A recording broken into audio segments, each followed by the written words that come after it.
Olá, bem-vindos a mais um estudo da obra No Mundo Maior, psicografia de Chico Xavier e ditado pelo Espírito André Luiz. Estamos em nosso estudo de número 6, no capítulo 2 da obra, intitulado A Preleção de Eusébio.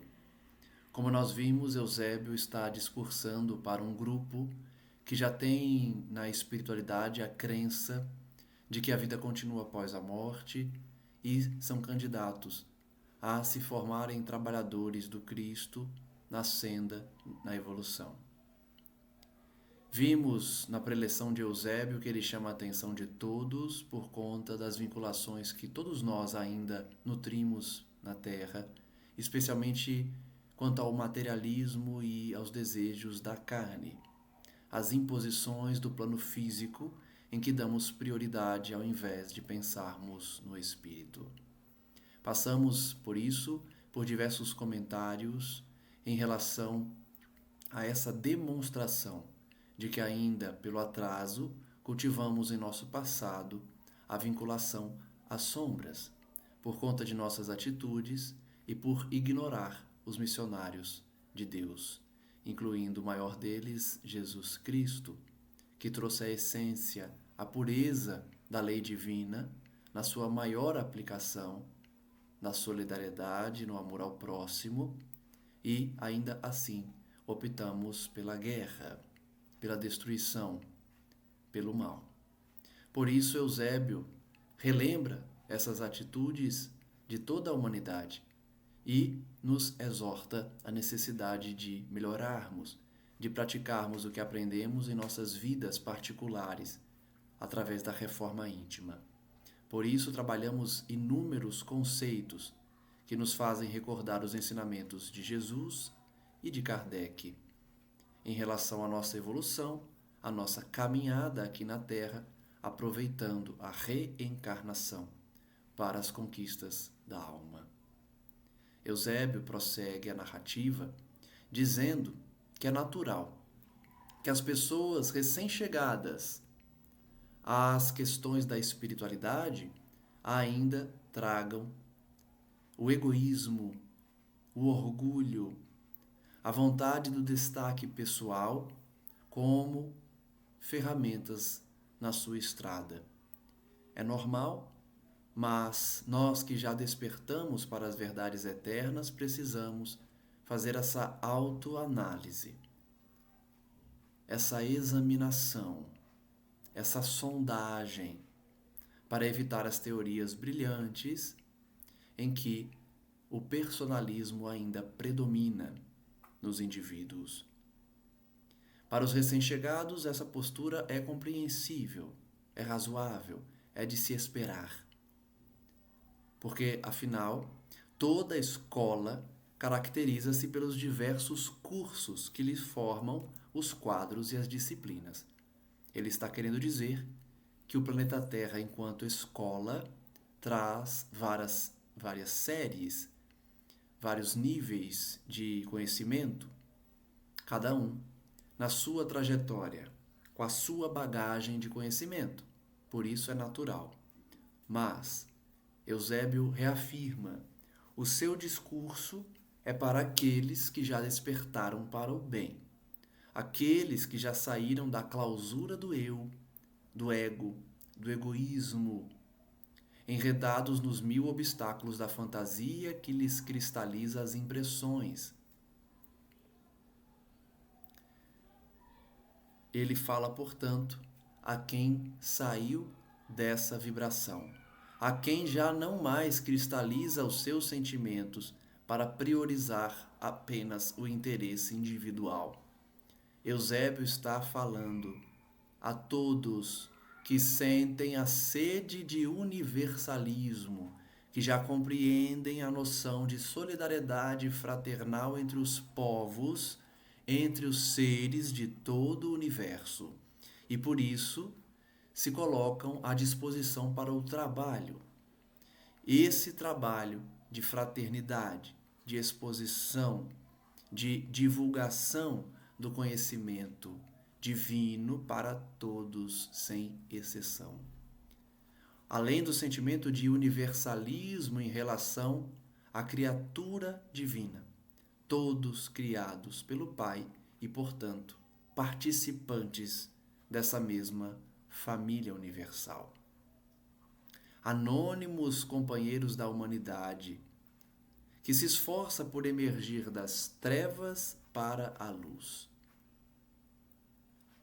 Nós, portanto, devemos ser esses companheiros que auxiliam no despertar da humanidade, uma humanidade que já busca a luz do conhecimento, já busca a luz da auto-iluminação, do auto-aperfeiçoamento, saindo do eu para pensar também no outro. Eusébio então pergunta como aceitardes a estagnação como princípio e a felicidade exclusivista como fim.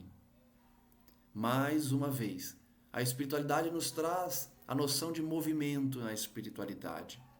Ninguém pode, nem deve ficar estagnado, parado, estacionado como princípio de vida. Muito menos a ter o exclusivismo como um objetivo, a felicidade somente de si próprio. Quanto mais evoluirmos, mais teremos em nossas mentes esse conceito de felicidade coletiva e não individual. De movimento, de trabalho, de serviço a todo momento, sem preguiça, sem inércia. Para isso precisamos evoluir e estamos nessa caminhada. Eusébio, portanto, fala a nós todos que já buscam um conhecimento mais aprofundado da vida espiritual. Não somente no sentido mediúnico, não somente na curiosidade de saber como é depois da morte, mas principalmente na adoção de princípios e valores enquanto estamos encarnados, enquanto estamos convivendo com os nossos adversários e por isso precisamos aprender a perdoar e a agir de uma maneira diferente do que estamos acostumados. Porque no passado, como o próprio Eusébio disse, nós sempre optamos pela sombra.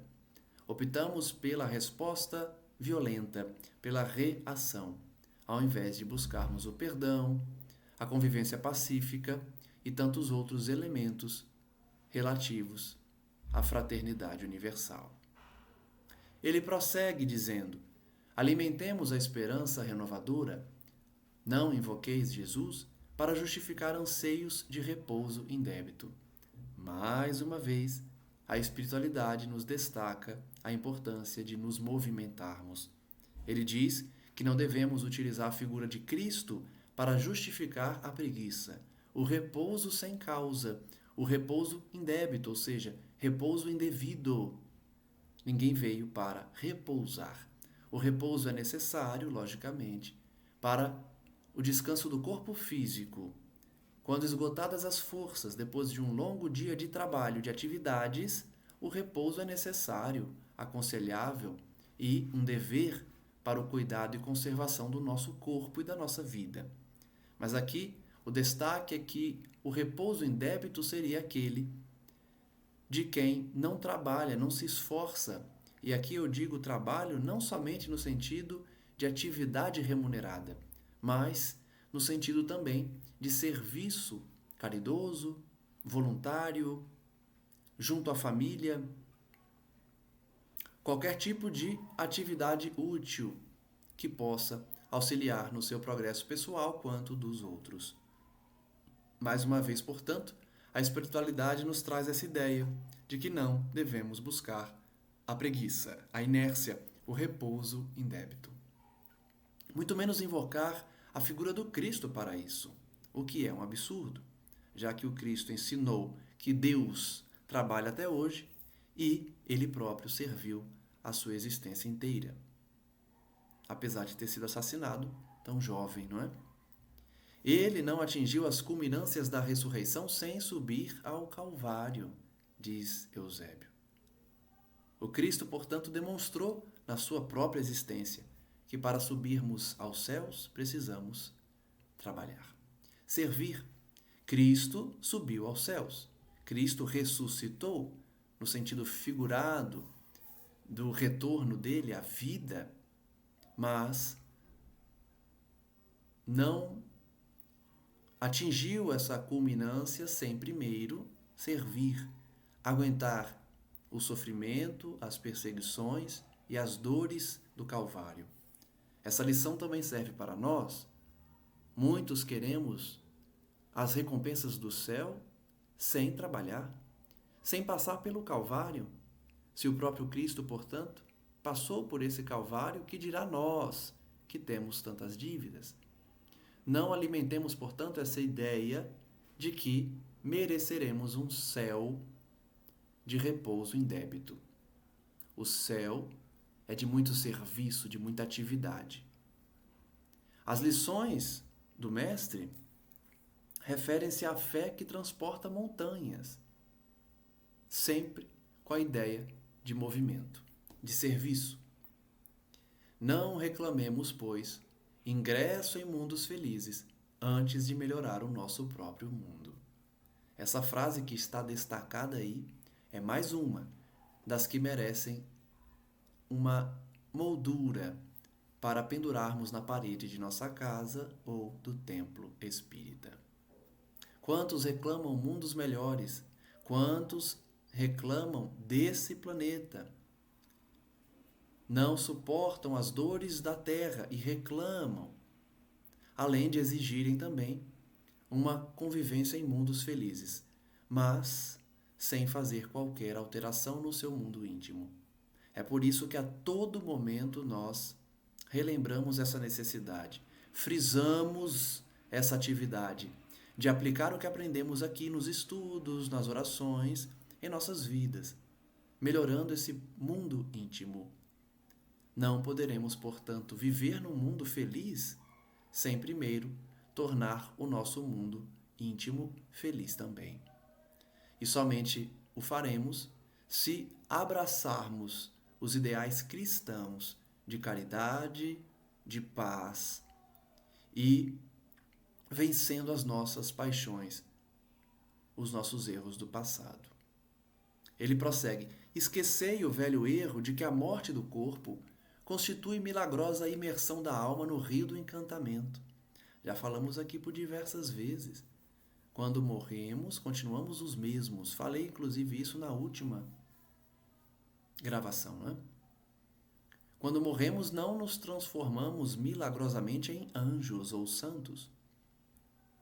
Isso é uma ilusão, um velho erro chamado por Eusébio. Rendamos culto à vida permanente, à justiça perfeita e adaptemo-nos à lei, que nos apreciará o mérito sempre de conformidade com as nossas próprias obras.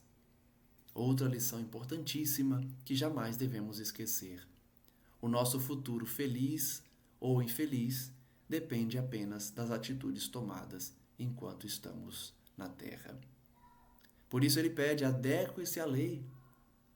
Como adequar-se à lei divina? Fazendo ao outro o que desejaríamos que eles nos fizessem. Fazendo aos outros o que gostaríamos que eles nos fizessem. Isso é adequação à lei divina. E esse mérito será apreciado, considerado quando estivermos no plano espiritual. Nosso ministério é de iluminação e de eternidade, diz Eusébio. É um ministério de autoiluminação e de liberdade também, no sentido de livre-arbítrio. Mas o importante é buscarmos, apesar da eternidade à nossa frente, uma autoiluminação célere, rápida, enquanto estamos aqui traçando a nossa caminhada no plano físico. É um ministério, é um dever, é uma tarefa que todos devemos abraçar. O governo universal não nos circunscreveu às atividades à guarda de altares perecíveis. Olha só, ele chama o ministério divino de governo universal. O Criador governa as nossas existências. O universo inteiro é ordenado por sua vontade. E ele não quer que fiquemos parados, guardando altares que morrem, altares que perecem.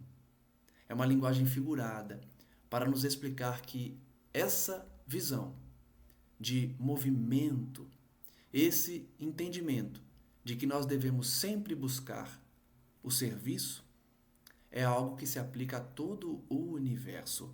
O próprio Deus, ao criar as suas leis perfeitas e magnânimas, não quer que a gente fique parado, fazendo essa guarda, essa proteção de altares que um dia serão destruídos, morrerão também.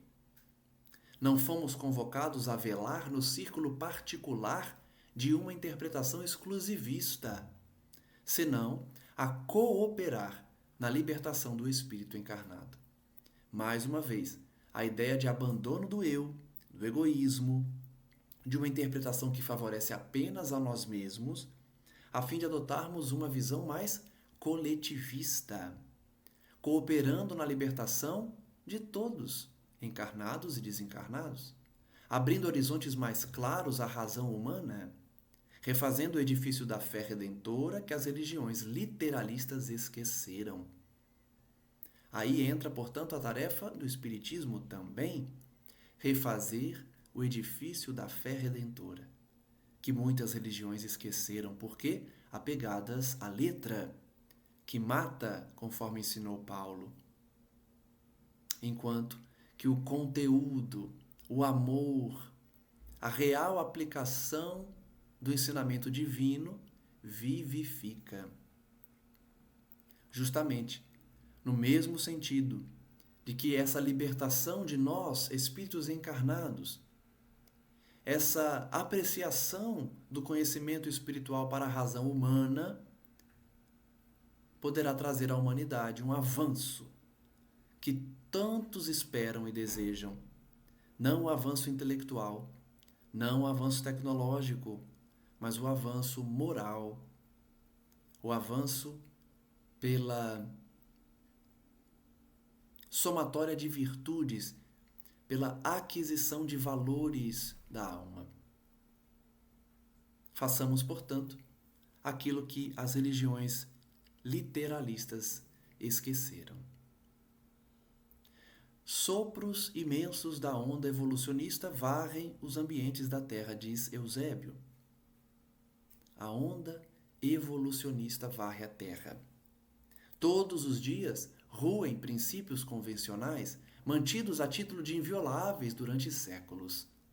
Ele demonstra nessas palavras que a evolução é inevitável e todos os dias a evolução derruba princípios que eram antes tidos como imutáveis. Estamos vivenciando isso na Terra. A revisão até de princípios da física, com a física quântica, com o aprofundamento no conhecimento dos planetas, da formação das estrelas, dos astros, de como o Sol influencia nessa criação.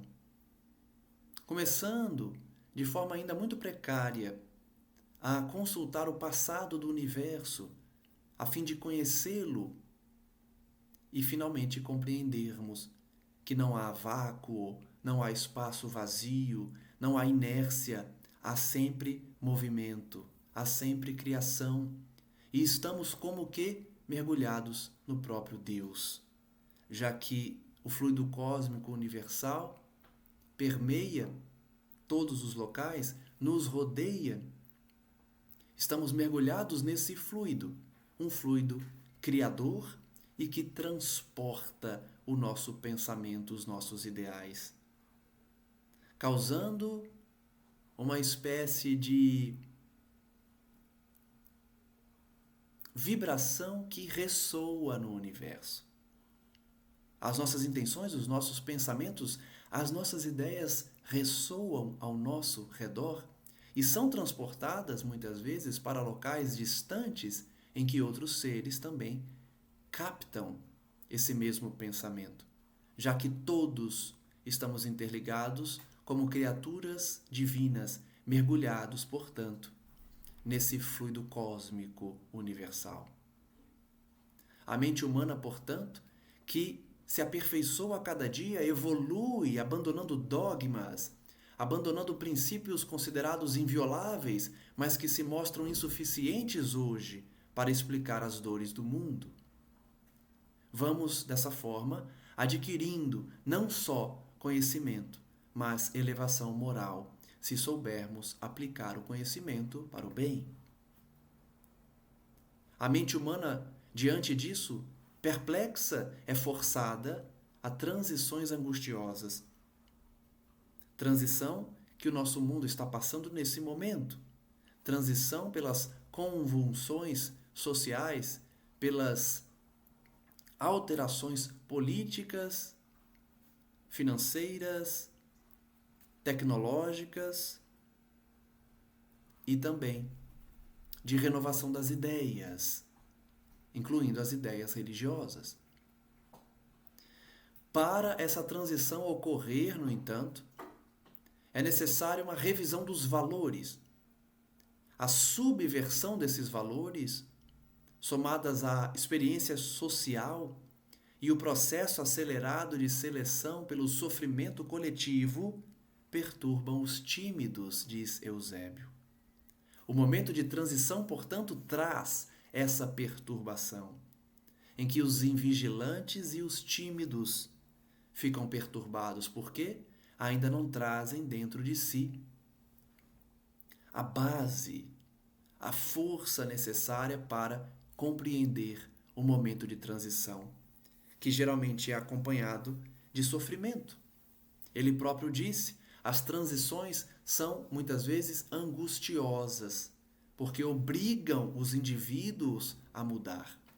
Quem não alterar a sua vibração, quem não alterar o seu pensamento, não poderá permanecer na Terra. E aí, o conceito da separação do joio e do trigo, em que nós vamos compreendendo cada vez mais, porque conscientes de que as escolhas feitas têm as suas consequências.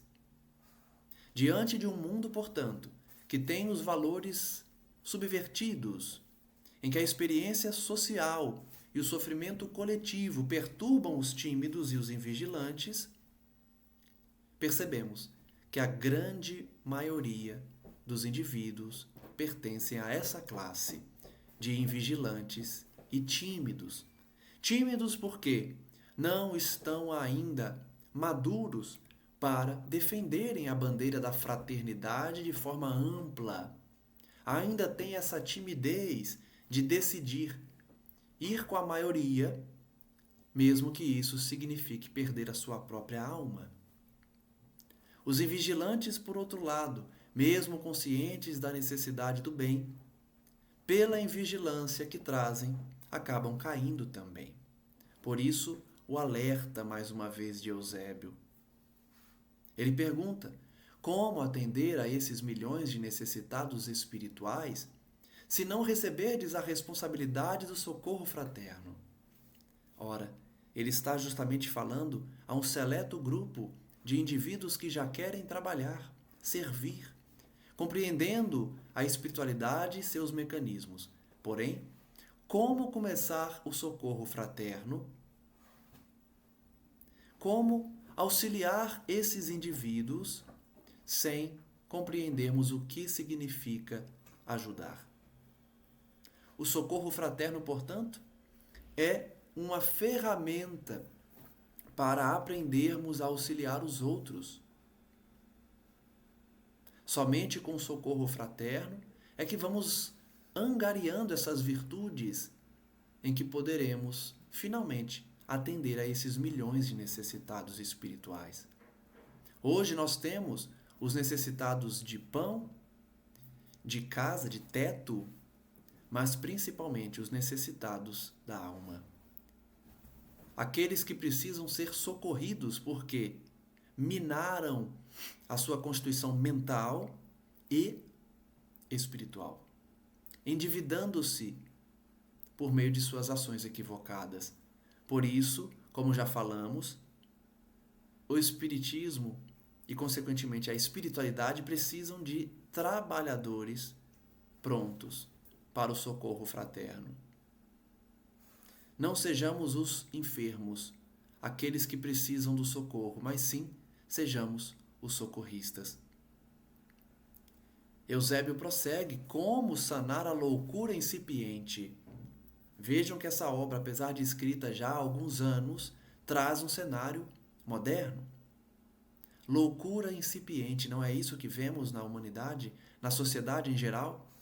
Uma loucura que parece se espalhar naqueles que, desequilibrados por suas condutas diárias, não conseguem, ainda que tenham muito dinheiro, ainda que tenham uma vida considerada perfeita, não conseguem ter saúde mental. Somente poderemos auxiliar esses irmãos, portanto, se nos transformarmos em imãs que mantêm o equilíbrio. Equilíbrio manifestado por nossas condutas, nossas escolhas, que as pessoas ao nosso redor começam a notar, a perceber a mudança ou a se inspirar em nossas atitudes. Nós precisamos ser esses elementos de renovação pelo exemplo. Aqueles que já despertaram, que já admitem a vida espiritual, a comunicação com esses seres, especificamente para a reforma íntima, para a melhora do espírito, não por curiosidade, não para fazer o mal, não para ter favores e para ter atendidas as suas necessidades individuais, mas sim para ajudar. Aqueles que já reconheceram essa necessidade e buscam a espiritualidade para o serviço, serão esses trabalhadores que atendem os necessitados. Eusébio diz: nós sabemos que a harmonia interior não é artigo de oferta e procura nos mercados terrestres. Ninguém vai ao mercado procurando harmonia interior. As pessoas não se interessam em meditar, em ouvir um estudo, em ler uma obra edificante. Os indivíduos quase sempre não buscam harmonia espiritual. E para realmente adquirir, não adianta procurar nos mercados terrestres, mas sim no templo do Espírito. Seja o templo religioso, seja o templo da sua própria alma em sua casa, por meio da oração diária, por meio da conduta no bem.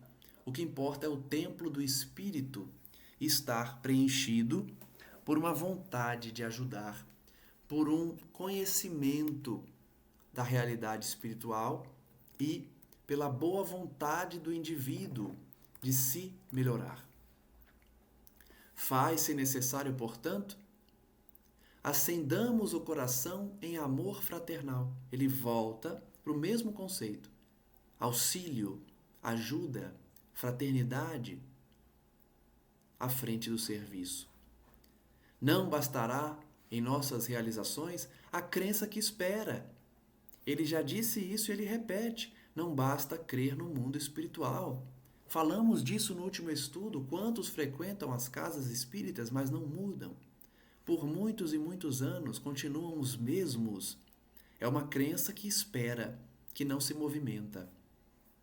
Indispensável é o amor que confia e atende, transforma e eleva, como vaso legítimo da sabedoria divina. Olha que bonito. Para sermos considerados vasos legítimos da sabedoria divina, precisamos finalmente compreender a necessidade do serviço. Só quem serve é que se torna esse vaso de sabedoria divina. Seja pelo aprendizado, seja pela convivência com bons espíritos, seja pela prática do bem. Os fatores de aprendizado para adquirirmos sabedoria divina se faz por meio do serviço. Sejamos instrumentos do bem, acima de expectantes da graça. Olha que frase interessante. Sejamos instrumentos do bem, acima de apenas expectantes da graça, aqueles que ficam esperando a graça divina sem agir, ele sempre volta para a ideia do movimento, da conduta, da atividade e não da inércia. A tarefa demanda coragem e suprema devoção a Deus. Sem que nos convertamos em luz, no círculo em que estivermos, em vão acometeremos a sombra. É um alerta necessário porque muita gente acha que é só começar a trabalhar, que é só abraçar um serviço de resgatar pessoas no umbral, por exemplo. Mas não, é preciso primeiro se preparar. Porque senão, esse avanço para a sombra, no sentido de auxiliá-la, será em vão. Precisamos primeiro nos converter em luz. E eu repito, não é virar santo, não é virar um espírito superior, um anjo da noite para o dia, mas sim estudar, aprender, colocar a reforma íntima como prioridade, mudar os seus hábitos, renová-los para condutas diárias que elevam a alma. Dessa forma, nós vamos nos convertendo em luz para depois acometermos a sombra. Podemos auxiliar esses irmãos mergulhados na sombra. E isso é muito lógico, não é? Quem vai no escuro sem uma lâmpada, uma tocha, uma lanterna? Nós precisamos acender essa lanterna íntima, essa tocha de conhecimento e de fraternidade para depois ir até a sombra, para iluminar. Senão, estaremos todos no escuro.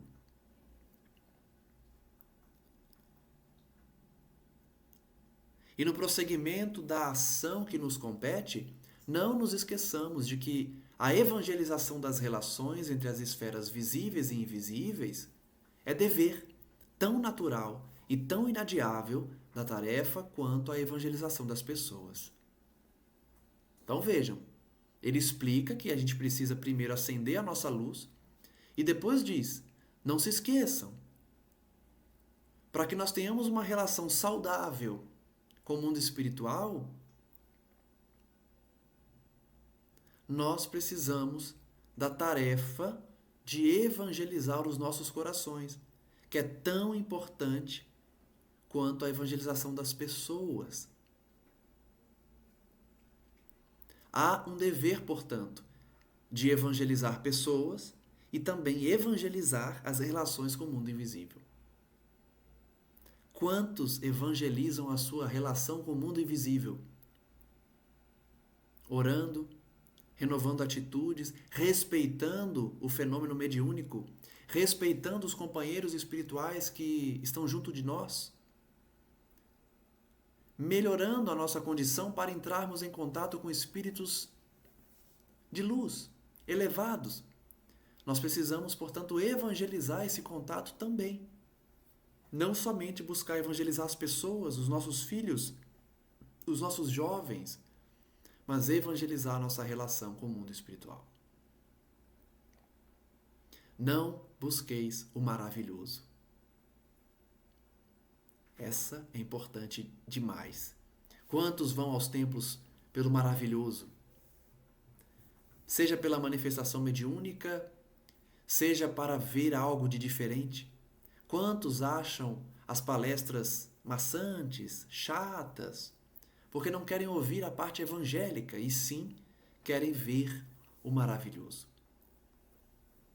Cuidado! A sede do milagre pode viciar-vos e perder-vos. Olha que alerta fortíssimo de Eusébio. A sede do milagre pode perder-vos. A pessoa que só quer ver o fenômeno, que só quer ver a mudança na sua vida, na parte financeira, na parte de relacionamento amoroso, na parte de conquistas pessoais. Cuidado! Não busque só o milagre. Não tenha essa necessidade de ver o milagre, de passar pelo milagre. Não busque o que é considerado como maravilhoso, sobrenatural. Isso pode fazer você se perder na trajetória evolutiva. Vinculai-vos pela oração e pelo trabalho construtivo aos planos superiores. Mais uma vez ele diz, Para a gente evangelizar a nossa relação com o mundo espiritual, nós precisamos orar, trabalhar. Oração e trabalho construtivo. Os antigos não acreditavam oração e jejum? Os judeus, por exemplo. Oração e jejum para entrar no reino dos céus, para contactar com os anjos. Jejum dos vícios. Jejum das quedas morais. Esse jejum que é o essencial. Então, orar e trabalhar, orar e servir, orar e jejuar nos vícios, nas paixões, é a forma de entrar em contato com os planos superiores. E estes vos proporcionarão contato com os armazéns divinos. Olha que lindo. Para a gente receber esse depósito divino em nossas vidas, nós precisamos pedir para os planos superiores. Eles vão ser os intermediários para nos fornecer o que está dentro do armazém divino, que supre a cada um de nós segundo a justa necessidade. O verdadeiro cristão, portanto, não teme o amanhã. Ele faz a sua parte e confia no Pai, porque sabe que receberá conforme a sua necessidade.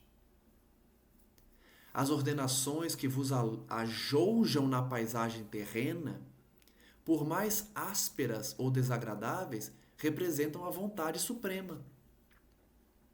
Então, as nossas expiações, os nossos desafios, as nossas escolhas são proporcionadas pela vontade suprema, baseadas no que a gente escolheu no passado, no que a gente programou antes de reencarnar.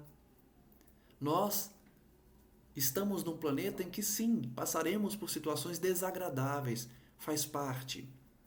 Representa essa vontade divina para a nossa evolução. Não galgueis os obstáculos, nem tenteis contorná-los pela fuga deliberada. Não adianta tentar fugir da reparação do mal. Nós precisamos enfrentar e reparar. Não tem jeitinho brasileiro, não tem como contornar. A gente precisa enfrentar, não adianta fugir. Vencei-os, utilizando a vontade e a perseverança, ensejando o crescimento aos vossos próprios valores. Vencer os obstáculos, superar pela vontade e pela perseverança. Esse é o caminho. Cuidai em não transitar sem a devida prudência nos caminhos da carne. Outro conselho valiosíssimo. Nós temos que transitar com prudência nos caminhos da carne. Ou seja, enquanto encarnados, termos prudência. Evitar a queda moral e, se cairmos, nos levantarmos, buscar o serviço, buscar o perdão na família, no trabalho, nas amizades. Ter prudência no caminho da carne, em que muita vez imitais a mariposa estouvada, que vai à luz e acaba se queimando porque não tem cuidado. Atendei às exigências de cada dia, rejubilando-vos por satisfazer as tarefas mínimas. Mais um conselho que frisa no dever que cada um tem, nesse dever diário, na família, no trabalho, junto dos seus, contribuindo dentro de casa, seja lavando uma louça, seja limpando o seu quarto, arrumando a sua cama, seja contribuindo para a situação financeira da família. Cumpra os seus deveres de pai, de mãe, de filho, de esposo, de esposa. Ainda que considere tarefas mínimas, tarefas pequenas, faça de forma alegre, sem reclamar, cumprindo os deveres e as exigências de cada dia. Não intenteis o voo sem haver aprendido a marcha. Olha que frase. Não queira voar sem primeiro aprender a andar. Muitas vezes nós queremos serviços como o de Chico Xavier, um serviço na mediunidade, a vida inteira dedicada ao bem. Mas será que estamos preparados para isso? Será que para alçar esse voo bendito da mediunidade santificada, nós já sabemos andar nos caminhos da terra? Já sabemos perdoar alguém que nos ofende no trânsito? sem responder de forma agressiva, sem fechar, sem ir atrás, sem discutir. Silenciar diante de uma ofensa dentro de casa, na família? Silenciar diante da perseguição de um colega de trabalho?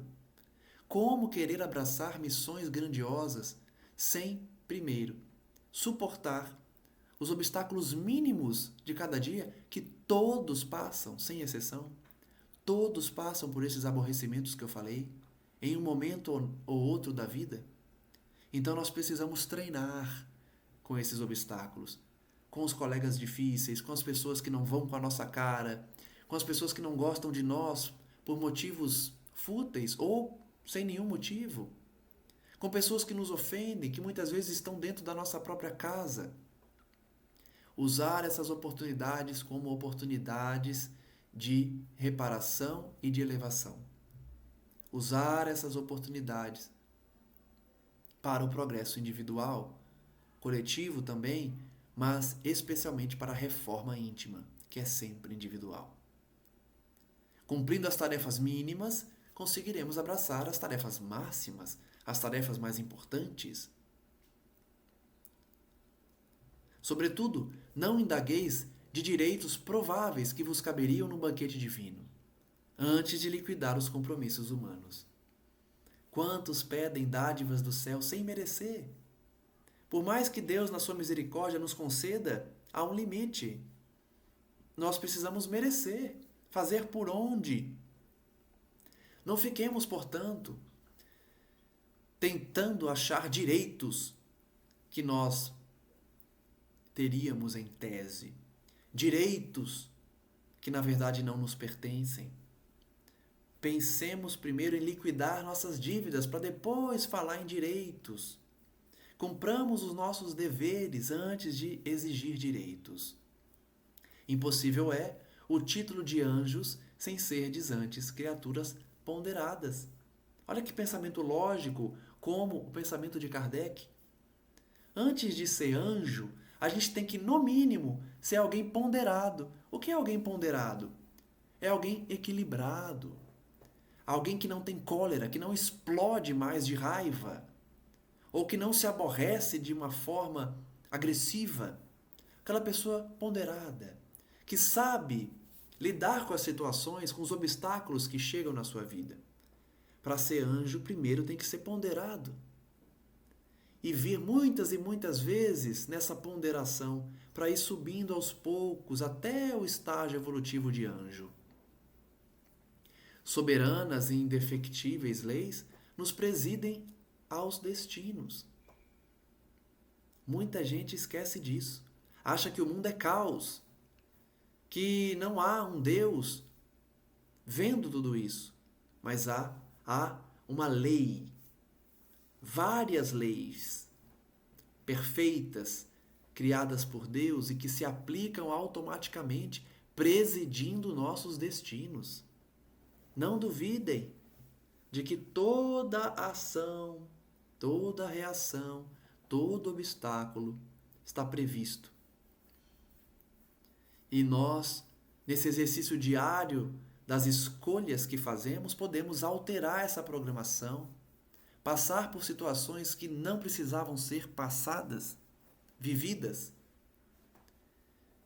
e acabam acontecendo por nossa invigilância. Deixemos que esse destino presidido pelo Senhor nos guie os caminhos.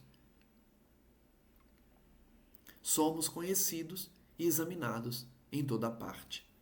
Essa frase é marcante, porque apesar de Kardec já ter ensinado, conforme a resposta dos espíritos, que eles estão ao nosso redor como testemunhas, uma verdadeira nuvem de testemunhas, é sempre bom refletir sobre esse exame que os espíritos fazem de nós em toda parte.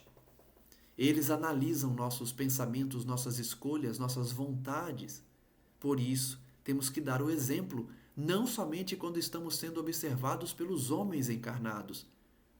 Ainda que estejamos sozinhos aqui no planeta, num local, somos rodeados de testemunhas que nos conhecem e nos observam, nos examinam em toda parte. As facilidades concedidas aos espíritos santificados, que admiramos, são prodigalizadas a nós por Deus em todos os lugares. Então, Deus sempre terá esse olhar misericordioso, nos concedendo bênçãos. Mas os espíritos santificados, eles recebem essas facilidades pelo esforço pessoal, pelo mérito. O aproveitamento é obra nossa. Todos recebem bênçãos, mas poucos aproveitam. Utilizam essa bênção para melhorar, para ajudar. As máquinas terrestres podem alçar-vos o corpo físico a consideráveis alturas, como o avião, como o balão, mas o voo espiritual, com que vos libertareis da animalidade, jamais o desferireis sem asas próprias. Eusébio, de uma forma muito bela, traz o ensinamento de que a evolução é individual.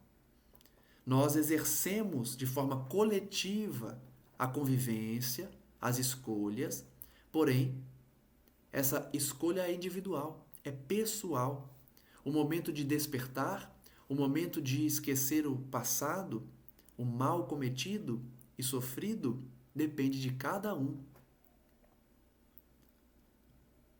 É como eu sempre falo, se alguém pudesse evoluir pelo outro, os umbrais estariam cheios de mães, porque toda mãe pediria, imploraria a Deus para substituir seu filho nas dores.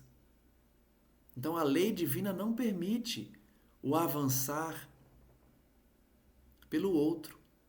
É necessário que o indivíduo tome uma decisão individual, pessoal.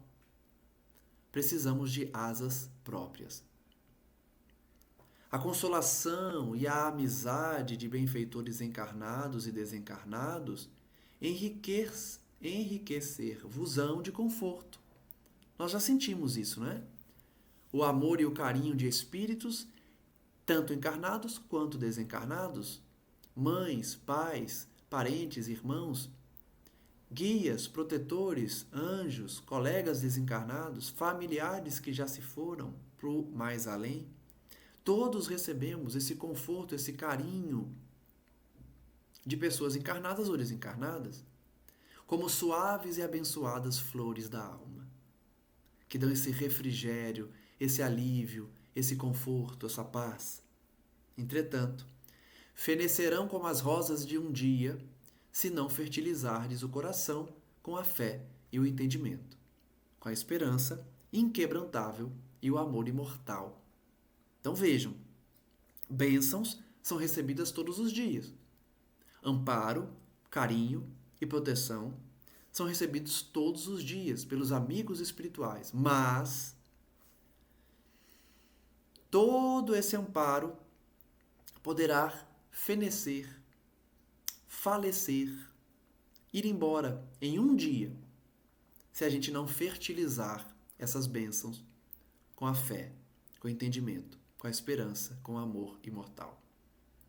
São adubos que propiciam o desenvolvimento dessas rosas, dessas bênçãos, aqui na Terra, no nosso esforço sem tréguas.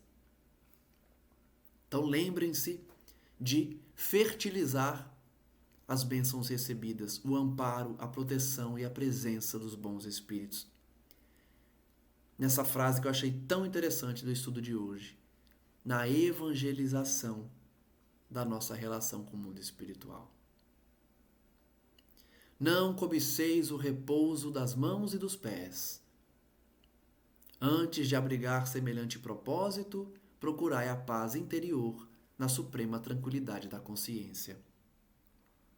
Mais uma vez, a espiritualidade nos alertando que nós precisamos ter a ideia do serviço, do movimento, e não da preguiça ou da inércia.